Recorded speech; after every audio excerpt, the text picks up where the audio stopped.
Ooh, doggy. What is going on, beautiful people? I hope and pray that you're just doing incredibly well. I pray you're doing phenomenally well. And on this video, I'm going to share with you 4 things that you need to make sure you have before you do any sub-2 deal. Okay. Now, before I dive into it, please like, subscribe, share, hit the little notification button. So this way you're notified when I release any new videos. It is so exciting to me, and I'm blessed and honored too to see how fast this channel is growing, because we are on a mission to share as much actual information that you can use and apply it to your real estate investing journey here. So my goal here is to make sure that I'm giving you tactical tips, so to speak, right? That you can actually implement, not a whole lot of fluff and hoorah. All right. But let's dive into the content. So, when it comes to sub-2 deals, and let me back up a little bit. If you don't know what a sub-2 deal is, this is where you are purchasing a property subject to the existing financing. Okay. I've done breakdowns on exactly what a sub-2 is. Now, I'm not going to go in depth on that. So, just go back and watch that video. But what I want to talk about, when you actually have a seller that says, yes, Clifford, I'm ready to do a sub-2, or yes, I'm open to you taking over the payments. The number one thing that you need to make sure you get is, what is their monthly payments, right? That's extremely important to know, right? And not just the monthly payments, we need it all, the whole PITI. That's the principal, insurance, taxes, all of that stuff. What is that amount? Because it's going to play a crucial role to make sure that this is actually a good deal or not, right? So let's say, for example, if you are going to be taking over payments in an area where the rent rates are 1,500, right? But the mortgage is 2,200, that's probably not going to work, right? So that might be something that we can pass on. And actually, not to go too left field, and I want to stay on track, but that just brought up a kind of nugget in my mind.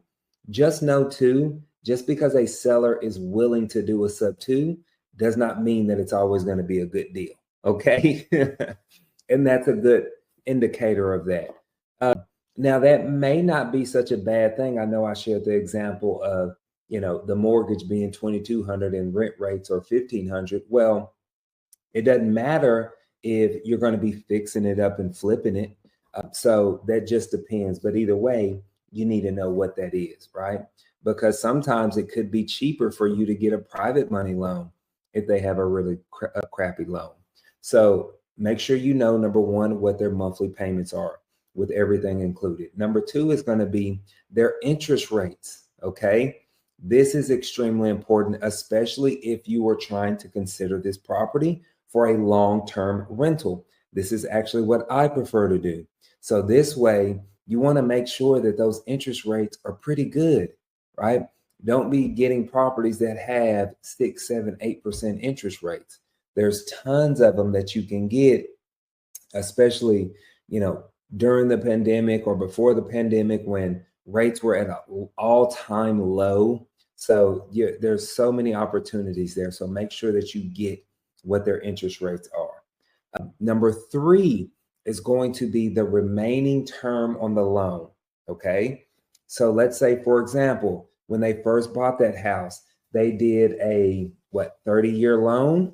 Well, how many years do they have left? What's their maturity date on that property, right? Do they have 10 years left, 20 years left, 29 years left? Yes, we have actually taken over payments where this was a brand new mortgage where they've owned it for only like a year. So, but that's good to know as well, because let's say, for example, you go on to do a seller financing wrap, and that's a whole nother conversation and a whole nother video. But it's important to know that I'm getting this information for a specific reason, right? So on a wrap, I wouldn't do a seller financing wrap for 20 years when my mortgage that I'm taking over has 29 years left. So I need to make sure that I do a 30-year loan when I do my seller financing, okay? So it's very, very, very important. And then last but not least, are they late on their payments? Is there a reinstatement amount? Is there a reinstatement fee that needs to be paid, okay? I actually find that majority of my sub-twos come from pre-foreclosures. So if they're in pre-foreclosure, guess what this means? They are late on their payments. So we need to actually reach out to that mortgage company and find out, hey, give me the exact amount for the payoff and reinstatement to bring this loan, to bring this mortgage 100% current, okay? Because that's going to affect everything. If you're going to get that house and they haven't paid the mortgage in 2 years and that mortgage is $2,500 a month, well, guess what? That's going to add up quite a bit, right? And so now you have to ask yourself, I don't want to have to bring, $50,000 to the closing table just to take over this property. Like, I might as well just move on and go somewhere else. Like, the whole point of us doing sub-2 deals is because it's convenient for us, right? And so when they start getting that far behind, it almost makes the deal kind of not worth it.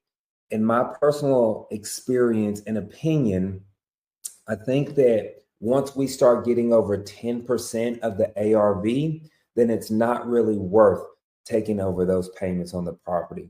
Is a very good quick rule of thumb, at least for me, to look at these deals and analyze these deals very quickly. So what I mean by this, if I go in here and I run my ARV and that ARV is $100,000, well, if they owe $30,000, it's not worth me doing that deal.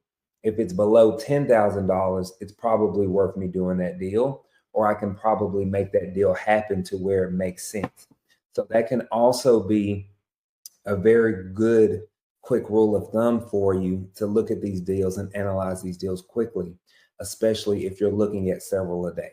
All right. So I hope these was helpful, but make sure when you're doing these sub-2 deals and making these offers, don't commit to anything until you get the information to those 4 things. But y'all have a blessed one. I'll see you on the next one.